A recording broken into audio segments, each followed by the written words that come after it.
¿Cuáles son los parámetros dinámicos de un sensor, por ejemplo? Bueno, los parámetros dinámicos tienen que ver con la respuesta, ¿cierto?, del sensor en el tiempo, ¿no? Por ejemplo, la constante de tiempo del sensor, ¿ya? El tiempo de subida, rise time, el tiempo de establecimiento, son parámetros dinámicos de un sensor. ¿Qué es el span de un transmisor? Bueno, el span, ¿cierto?, es la diferencia entre el valor más alto del rango y el valor más bajo del rango que se quiere medir, ¿no? Por ejemplo, si quiero medir entre 50 grados y 200 grados, tendríamos 200 menos 50, sería 150 grados el span. ¿Qué importancia tiene la constante de tiempo en un instrumento de medición? Bueno, la constante de tiempo nos dice si nuestro instrumento nos va a servir para un cierto control, o sea, está asociado a control. Y eso tiene que ver con la velocidad o con la dinámica de nuestro proceso. Si nosotros tenemos un proceso que es lento, cuya variable de salida son lentas, por ejemplo, temperatura, ¿ya? Ahí yo puedo usar un instrumento que también puede ser lento. O sea, la idea es que la constante de tiempo del instrumento sea, ojalá, 10 veces más chica que la constante de tiempo de la planta. Explique el motivo de utilizar extractor de raíz cuadrada en los sensores de flujo tipo placa orificio. Bueno, ya dijimos que el caudal se mide, por ejemplo, en metros cúbicos por hora, o sea, volumen sobre tiempo. Y en una placa de edificio, nosotros sabemos que la velocidad es proporcional a la raíz cuadrada de las presiones, la presión de entrada menos la presión de salida. En los instrumentos miden, ¿cierto?, a través de presiones, miden ese delta P. Son sensores de presión diferencial, miden el delta P. Pero como la velocidad que multiplicada por el área me da el caudal, esa velocidad es proporcional a la raíz. Por lo tanto, para poder calcular la raíz, necesito un extractor raíz cuadrada. Para eso existe un equipo hardware y también ahora fácilmente, ¿cierto?, se puede hacer por software. ¿Qué diferencia existe entre un sensor de nivel ultrasónico y uno del tipo radar? Bueno, el ultrasónico usa ondas que son mecánicas, ¿no? Usa la velocidad del sonido, pero son ultrasónicos, ¿ah? Mientras que son señales mecánicas sobre la velocidad del sonido. La velocidad del sonido son 340 metros por segundo. El tipo radar usa señales que son electromagnéticas, ¿ya?, microondas. Entonces es una diferencia fundamental. Bueno, y eso ayuda a que el tipo radar, ¿cierto?, pueda independizar el tiempo de ida y de vuelta para hacer la medición de la altura.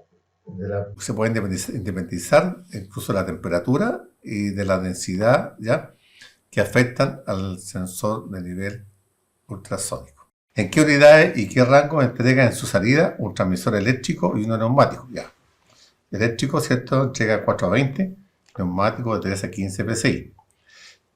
4. Indique el significado de las siguientes siglas de un diagrama. PID. LIC, controlador indicador de nivel. LAHH, alarma de nivel alto-alto. PAL, alarma de nivel low, bajo. Y PIC, controlador indicador de presión. 2. ¿Cuáles son las acciones de una válvula de control? Bueno, acción directa, acción inversa, ¿cierto?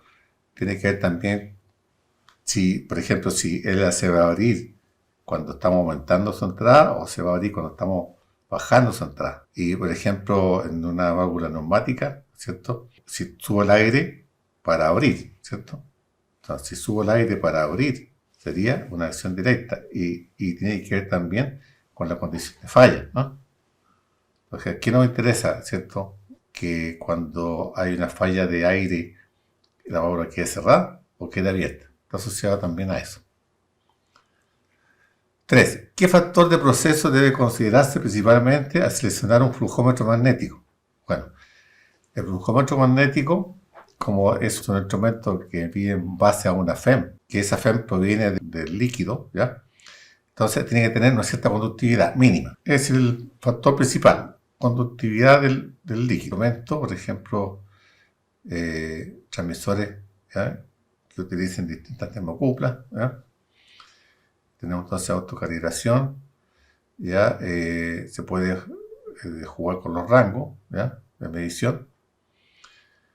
Y eso. Bien. ¿Ya? En los FIER, ¿cierto?, que están a la salida de los stockpiles. Indique qué significado tiene cada símbolo. Tenemos aquí el diagrama. Vamos a saltarnos esta. ¿Cuál es la principal desventaja o inconveniente de utilizar sensores de flujo placa-orificio? ¿Cuál es la principal desventaja? Bueno, la principal es la pérdida de carga, ¿no? Hay una pérdida de carga importante ahí, viene a cierta presión, ¿cierto? Y hay una restricción, ¿ya? Entonces es como colocar una resistencia en un circuito eléctrico, ¿ya? Entonces hay una pérdida de carga. 9. ¿Cómo está conformada constructivamente una celda de carga?